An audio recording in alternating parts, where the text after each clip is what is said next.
So again, investigators are still trying to determine what it was. I'm going to read some information. I just got an update from our desk back at the station. Emergency officials in Lower Bucks County have also received numerous calls about a large boom and the ground shaking, just like some folks were describing out here. No explanation of what happened here. It's about strange sounds being heard in the atmosphere.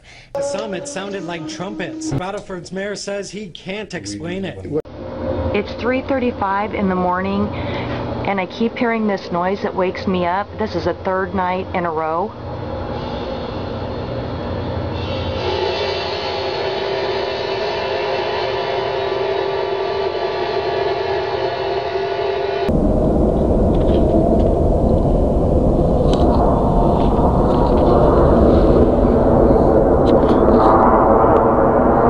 This weird trumpet sound coming from the sky.